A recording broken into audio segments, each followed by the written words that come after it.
What would you do if you could travel back in time? Most people would try to win the lottery or kill a dictator. But for Tim Lake, it's much simpler. He just wants to find a girlfriend. Welcome back to Movie Munch. Today we're breaking down one of the most heartwarming and soul-stirring movies ever made, About Time 2013. Directed by Richard Curtis, this isn't your typical sci-fi time travel flick. There are no machines, no paradoxes, just a closet and a pair of clenched fists. We're following Tim, a shy ginger lad from Cornwall, who discovers at age 21 that the men in his family have a secret gift. They can revisit any moment in their own past. But as Tim is about to find out, even with a second chance, life is messy, love is complicated, and time waits for no one. Get your tissues ready, because this one hits different. Let's dive into the beautiful world of About Time. We open with a beautiful narration by our protagonist, Tim Lake.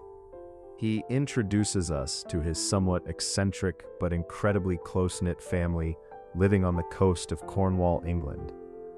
The vibe, it's a life of constant tea drinking, outdoor movies, and daily walks on the beach, regardless of the weather.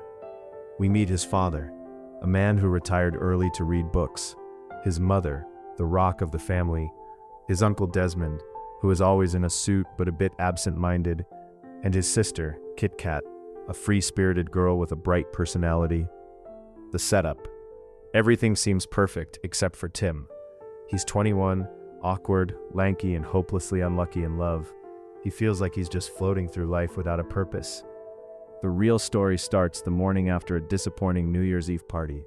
Tim's father calls him into his study for a man-to-man chat. He drops a bombshell. The men in their family can travel through time. The rules. Tim's dad explains the mechanics. No DeLorean or TARDIS needed.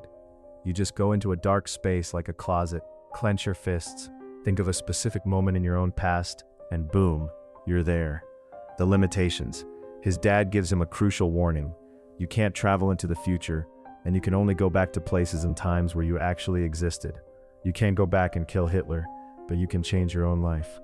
Tim is skeptical. He thinks his dad is joking, but he tries it anyway.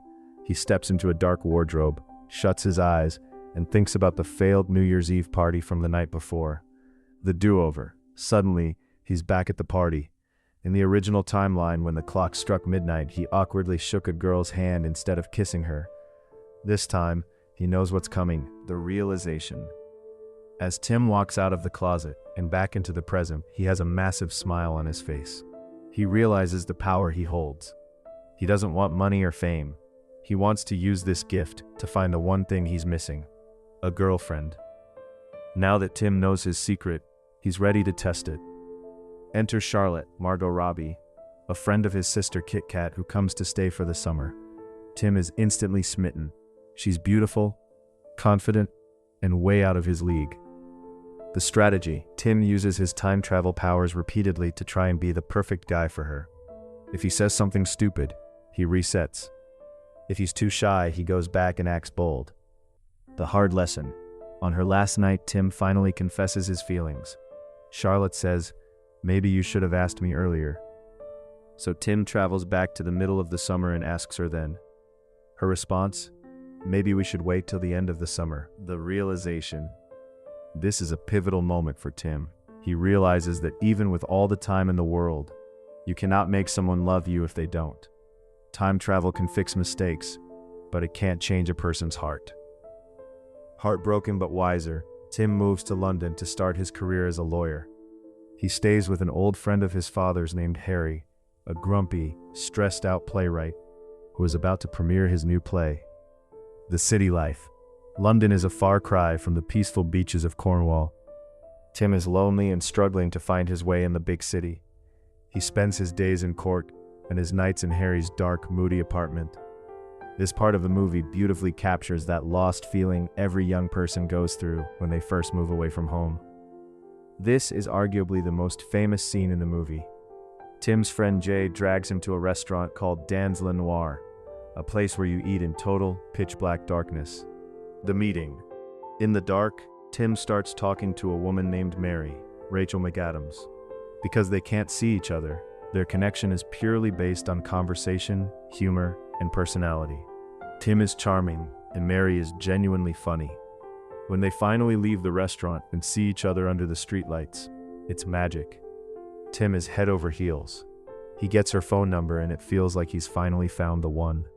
But as we know with Tim, nothing is ever that simple. Tim returns home from his magical date with Mary, feeling like he's on top of the world. But he finds his landlord Harry in total despair. Harry's big opening night for his new play was a complete disaster because one of the actors forgot his lines. Tim sees Harry's life work going down the drain. Being the nice guy he is, Tim decides to use his gift. He travels back in time to the theater to help the actor remember his lines and ensure the play is a massive hit. The mission is a success. The play is a triumph, and Harry is ecstatic. But when Tim goes back to his phone to call Mary, her number is gone. The price of time travel. Because Tim went back to the theater instead of going to the dark restaurant where he first met Mary, that meeting never happened. In this new timeline, he never met the love of his life. This is a classic butterfly effect. Fixing one thing often breaks another. Tim is devastated. He knows where Mary works and what she likes, so he starts a desperate mission to find her again. He discovers she's going to a Kate Moss photo exhibition. Because she mentioned her love for Kate Moss during their first meeting, Tim waits for hours at the exhibition. Finally, Mary walks in. But there's a problem. For her, Tim is just a total stranger. He tries to talk to her using all the inside jokes they had in the dark restaurant, but it just comes off as creepy because she has no memory of him. Imagine a guy knowing everything about you. Your favorite dress, your favorite model, your sense of humor, but you've never seen him before. Tim uses his future knowledge to charm her instantly. He talks about Kate Moss and things she loves. Mary is weirded out for a second, but also incredibly impressed by how much they have in common. He manages to whisk her away for food before the other guy even arrives. Tim realizes he can't just stop at the party. He needs to secure his place in her heart. He takes her out, and this time the chemistry is even stronger than it was in the dark restaurant. By the end of the night, they are walking back to her place. There is a beautiful, nervous energy. Unlike the previous timeline where he lost her, this time he gets it right. They share a perfect first kiss, and Tim successfully resets his relationship. He has won her back, but the audience is left wondering, is it fair to hack someone's heart like this? This is arguably one of the most famous romantic montages in modern cinema.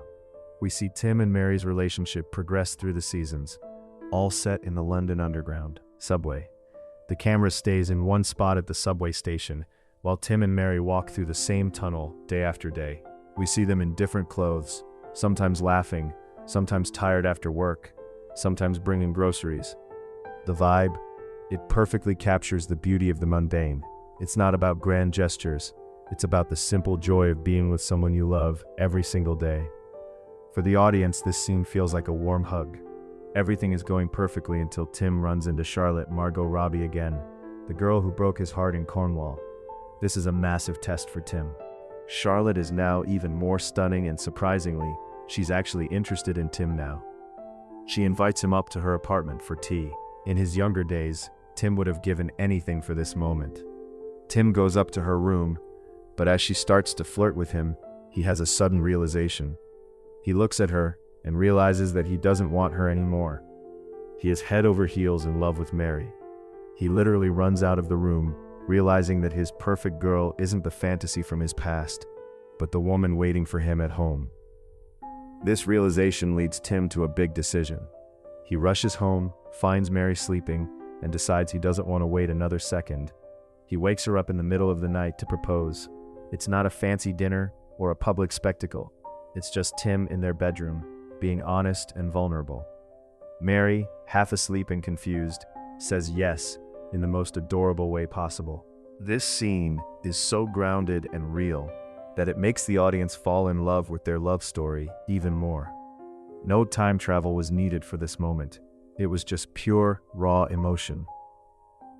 It's the big day. Tim and Mary are getting married in Cornwall. Mary chose a stunning bright red dress instead of the traditional white, which has become one of the most iconic fashion moments in romantic cinema. As they step out of the church, a massive, typical British storm hits. We're talking torrential rain and gale-force winds. The outdoor reception is a total mess. Tents are flying away, the food is getting soaked, and everyone is drenched to the bone. The vibe. Usually in movies, this would be a tragedy. But here everyone is laughing. They are dancing in the rain, holding onto their umbrellas for dear life. It's chaotic, messy, and absolutely perfect. After the wedding, Tim asks Mary if she's disappointed that the weather ruined their day. He's secretly thinking about going back into the closet to fix the weather and give her a sunny, perfect wedding.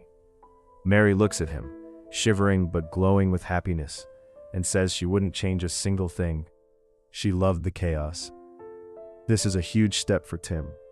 He realizes that perfection is overrated. The rain made the day unique and memorable. He decides not to use his powers. He chooses to live with the messy reality because that's where the real memories are made. We see the reception where Tim's dad gives a heartfelt, beautiful speech.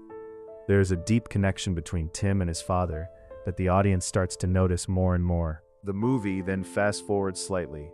Tim and Mary move back to London, and soon they find out they are expecting their first child. The tone shifts from young love to family life. The reality check.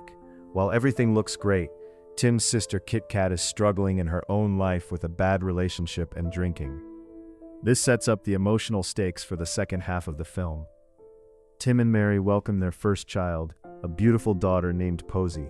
This is the happiest moment of Tim's life. However, life isn't perfect for everyone. Tim's sister, Kit Kat, is spiraling. She shows up to Posy's first birthday party looking exhausted, having been in a car accident after a fight with her toxic boyfriend. Tim can't stand to see his sister suffer. He decides to take her back in time with him.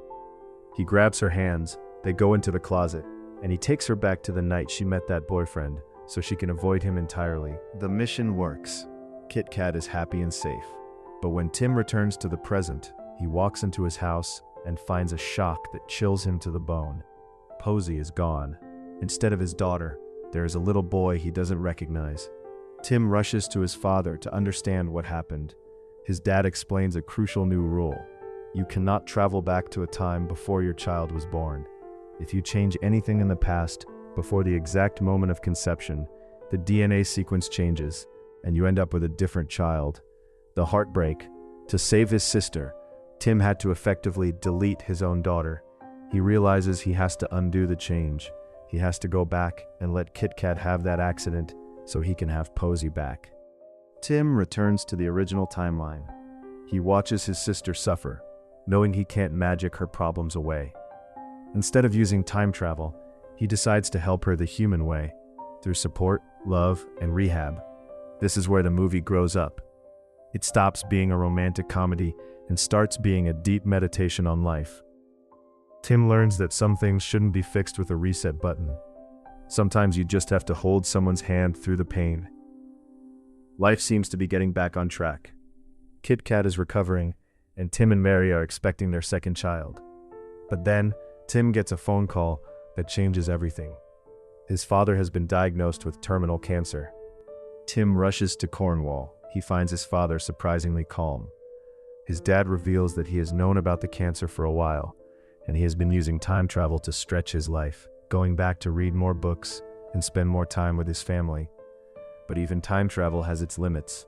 He can't go back and fix the cancer because he got it from smoking before Tim was born, and changing that would mean Tim was never born. Before he goes, Tim's father shares the ultimate secret to happiness. He tells Tim to live life in 2 steps. Step 1, live every day normally with all the stress and worries that come with it. Step 2, live the exact same day again, but this time use your knowledge of what's going to happen to notice how beautiful the world is. Tim tries it. He relives a stressful day at work. The first time he was annoyed by the noise and the grumpy clerk. The second time he notices the clerk's funny tie, the beautiful architecture of the office, and he smiles through the stress. He realizes that the world is wonderful if you just stop to look at it.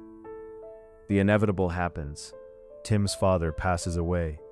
It's a quiet, heartbreaking moment for the family, but for Tim, it's different. Because he can time travel, He can go back whenever he wants to have a conversation with his dad. For months, Tim lives a double life. He has his life in London with Mary, but he frequently sneaks into the closet to visit his dad in the past. They play table tennis, they talk, and it feels like his father never truly left. But soon, Mary mentions she wants a third child, and Tim realizes this will be the hardest decision of his life. Tim and Mary are discussing having a third child. For most couples, this is a happy conversation. But for Tim, it's a death sentence for his relationship with his father. Remember the rule: once a new child is born, Tim can never travel back to a time before that birth, or the baby will be replaced by a different child. If they have this third baby, Tim can never visit his deceased father in the past again. He will lose his dad forever. After days of reflection, Tim chooses life. He chooses the future over the past. He agrees to have the baby, knowing it means saying a final, permanent goodbye to his best friend. Just moments before Mary gives birth to their third child, Tim goes back one last time to see his dad. His father knows immediately. His dad asks for one final adventure. They don't go to fix a mistake or win a prize. They travel back to a random afternoon when Tim was just a little boy. They walk along the Cornwall beach, skimming stones into the ocean. It's a simple, quiet scene that breaks your heart. No words are needed. It's a father and son sharing one last moment of peace before time pulls them apart forever. Tim hugs him, returns to the present, and welcomes his new baby into the world. The movie concludes with Tim's final realization. He actually stops using his power altogether. He realizes that the secret to a happy life isn't fixing things, it's appreciating them. Tim starts living every day as if he has deliberately come back to this one day to enjoy it. He smiles in the grumpy person on the bus. He enjoys the rain. He finds beauty in the mundane. We are all traveling through time together, every day of our lives. All we can do is do our best to relish this remarkable ride. The screen fades to black as we see Tim, older and wiser, simply enjoying a normal day with his family. At the end of the day, About Time isn't a movie about time travel. It's a movie about how to live. It teaches us that we don't need a secret closet or clenched fists to make our lives extraordinary. We just need to open our eyes to the beauty of the ordinary moments we have right now. Because the truth is, we are all traveling through time together, every single day. And the best we can do is cherish the ride and the people traveling with us. So before you go, I have a question for you. If you could relive just one ordinary day from your past, which one would it be? Let me know in the comments. If you enjoyed this breakdown, give it a thumbs up, share it with someone you love, and don't forget to subscribe to Movie Munch for more deep dives into the films that stay with us forever. I'll see you in the next one. Until then, make every second count.